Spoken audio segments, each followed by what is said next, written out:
ស្វាគមន៍អ្នកទាំងអស់គ្នាមកកាន់ការ fasting ជាមួយនឹងខ្ញុំនៅត្រង់24ដែលគោលដៅ58គីឡូរបស់ខ្ញុំឥឡូវនៅ61 62ឡើយទេអញ្ចឹងខ្ញុំអត់ទាន់ហ៊ានអាប់ដេតអ្នកទាំងអស់គ្នាមើលទៅចាំវាស្រកជាងនេះខ្ញុំនឹងអាប់ដេតបន្ថែមអ្នកទាំងអស់គ្នាដែលលើកពីគេនិយាយលំបាកមុនវេទនាក្រោយការសម្រក់គីឡូយើងក៏ដូចគ្នាចឹងមុនដំបូងគឺលំបាកមែនទែនមួយអាទិត្យមុនដំបូងបើសិនជាអ្នកណាគាត់ឆ្លងផុតគឺអូខេដោយសារតែអាទិត្យមុនដំបូងហ្នឹងគឺយើងពិបាកក្នុងខ្លួនណាវាថាយើងធ្លាប់តែញ៉ាំអីដល់ពេលយើងមកអត់ញ៉ាំយើងតមយើងអីចឹងវាអាចនឹងរៀងពិបាកប៉ុន្តែពេលអ្នកទាំងអស់គ្នាឆ្លងផុតគឺអូខេហើយហើយវេទនាហ្នឹងគឺវេទនាអ្នកទាំងអស់គ្នាអ្នកដែលគាត់សម្រកបានរៀងច្រើនជួបការកាំងគីឡូចឹងពេលដែលកាំងគីឡូអ្នកខ្លះគាត់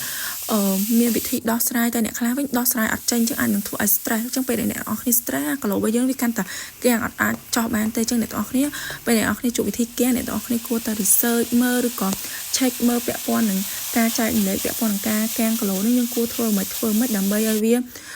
ចោះមកវិញព្រោះពេលខ្លះនៅក្នុងការកាំងគីឡូមនុស្សម្នាក់គឺផ្សេងគ្នាអ្នកខ្លះកាំងដោយសារតែគាត់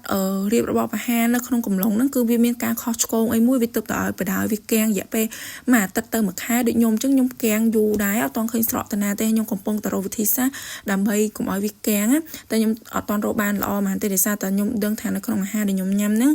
វានៅអត់ទាន់ត្រឹមត្រូវហ្មងទេតែខ្ញុំក៏អត់ទាន់ទៅបង្ខំឲ្យអត់ទាន់ stress អីមួយវាដែរអញ្ចឹងអ្នកទាំងអស់គ្នាស៊ូទាំងអស់គ្នាបើសិនជាលក្ខណៈថា